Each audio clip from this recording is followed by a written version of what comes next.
Hello and welcome everyone to another StarCraft 2 England cast. Today I have got a ladder game. It is between Evil Genius's EGHuK, who everyone knows and loves, and someone I haven't heard of before. His name's rybniq. At least I think that's how you'd say it. Rybniq is what I'm going with. He is the yellow Terran player in the lower right. The map is Ohana. And, well, this should be a cool PvT. Everyone obviously knows EGHuK. EGHuK's a real favourite of most people.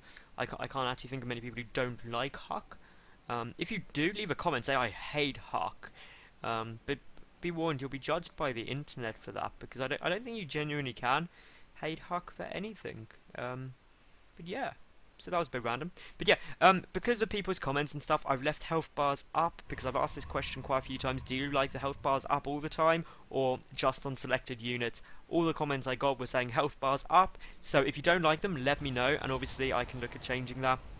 If you do like them up, also let me know, just so I'm reaffirmed that I should always leave them up. So I think it's better for people who play anyway, because you're used to, when you're playing the game, anyone who doesn't do this, if you're playing, have the health bars up all the time. It helps you focus down units, it helps you know which units to micro back, etc, etc. It's all good.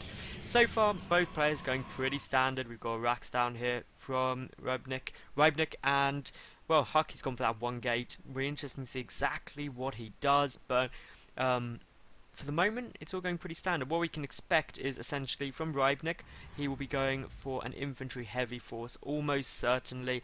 It's very unusual to see tanks in TVP, much more likely to see marine medevacs and marauders, and then really depending on what EGHuK does, the appropriate counter. So EGHuK's option is basically gateway units and then into either Colossi or High Templar to deal the AoE damage to the big infantry ball, and then rybniq, well, if there's Colossi, he gets Vikings. If there's a lot of High Templar, he gets Ghosts for the EMP. But that's all very, very late game and will happen. But to be honest, Ohana, it's a nice map. It's got quite a long rush distance. The natural's relatively easy to hold, but there are these backdoor rocks which can come into play. The third, very natural progression, still quite easy to hold. The fourth base, quite natural to come, although rybniq may take this fourth base just because he can build the command center in his main and float it down. And still, everything's pretty fine. EGHuK, I did manage to get a probe in. He's patrolling around, checking on the gas timing. The fact you won't see a gas at the moment suggests that there's going to be a relatively fast command center out here. This marine is going to try and pick everything off.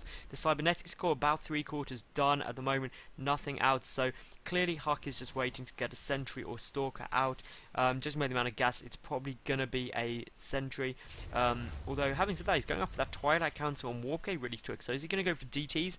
That's a possibility. A DT rush would be quite interesting. Obviously, there is a scan there, and once the second command center comes down, if that is made into an orbital quickly, it could be very, very effective. But this is a 1-racks command center build out of rybniq, and well, it'll be interesting to see how that plays out. Here comes a Zealot, so there's a lot of gas being banked up here by EGHuK at the moment, and this SCV won't actually see that it's a Zealot coming out. That's a big tell, because this double gas is quite a suggestion that EGHuK's going for a lot of tech very, very quickly. These two marines are forward. We've got 2 more barracks adding on. This is very indicative of a TVZ build.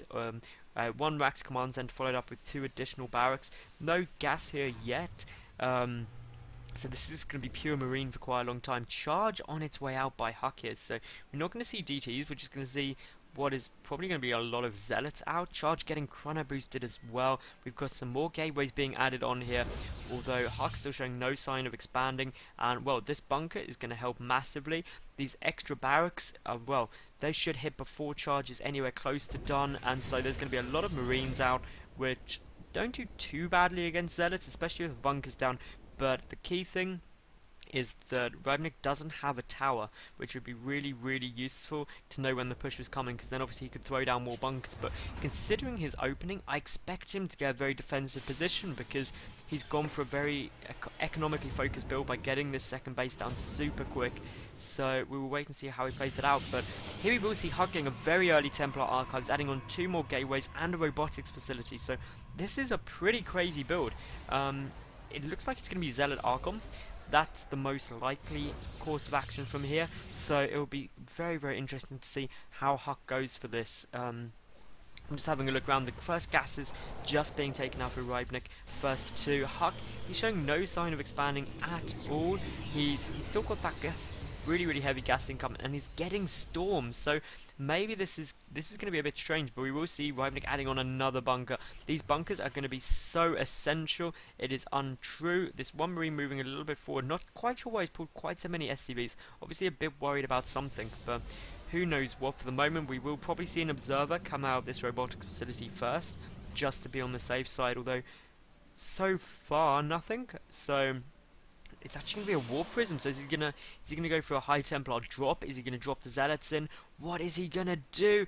Who knows right now, but all I know for sure is whatever EGHuK does, it will be awesome. There are these two bunkers down. The SCVs were there just preemptively. Surprised that rybniq hasn't tried to take these towers at all yet. He's got very little information about what EGHuK is doing. I don't even know if there has been a scan down. There hasn't been a scan for a long time, so he has no clue what this tech is. But the war prism is out. It's being followed up with a second war prism. That on its own is quite interesting, and I'm not quite sure what he just killed them. Was it a scout? No. I have no clue what EGHuK just decided to kill. Was it one? Let's just leave it. Who knows? We'll leave it to mystery. Anyway, a tech lab on the way down on these barracks at last. Now the factory coming down is almost certainly going to be used for the starport, and probably just an add-on powering for the racks and things. But engineering bay on its way down. We've got a reactor and a tech lab, so 2 tech lab barracks and just 1 reactor barracks. That's quite interesting. We do have this drop coming in, but it's only got those 2 zealots. Where is the high Templar? That is a good question. Where is the high Templar? It's hiding. Oh, high Templar. There's 2 high Templar in the other war prism. So this is going to be a drop into the main and simultaneously into the natural. This is going to be fun for rybniq to deal with. How will he cope? Well, he's getting the starport, he's getting the reactor. He is going to start marauder production. He's got stim on the way. Which drop is going to go in first? Well, this drop is going to double storm on the SCVs to try and do some damage. We've got EGHuK. He's got both watchtowers, so he knows no push is coming. So he knows that something is coming behind this, but just not quite sure what. EGHuK is getting an expansion behind this. Meanwhile, rybniq, he is getting out that +1 infantry weapons. He's got stim on the way. 2 mortars at a time. And now, well, there goes down a big storm. And this is doing huge damage to the SCVs. And well, are the Marines going to pull back? Here they go. And literally just as these Marines pull back, the second drop's going to come in here. And down comes everything. There's going to be some big storms at the natural as well. This is not fun. Just look at how much damage is being done here. And well, how much has EGHuK done? He's killed 26 SCVs already. Can he get any more? And rybniq, that is true. Damn, that was nasty. It worked very effectively though. If we look at the loss tab, how cost effective can you be? The correct answer is insanely.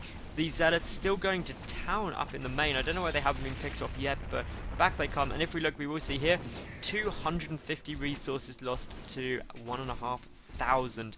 EGHuK just smiley facing. Now these zealots will go down, and for the moment EGHuK is looking to be an amazing spot. The work count is 25 to 20 in favor of EGHuK, but to be fair, while that did an awful lot of economic damage, it took a lot of economic damage on EGHuK's part. He didn't expand for a long time. rybniq had been on 2 bases for absolutely ever. And, well, what does EGHuK do to follow this up? He has got that robotics facility down. He has got the Templar archives, so he's got a lot available to him. And this push without a good number of medevacs is going to be really weak, because those storms are going to do such huge damage if they do hit. But for the moment, it does actually look like rybniq's in quite a good spot. He's ahead in supply.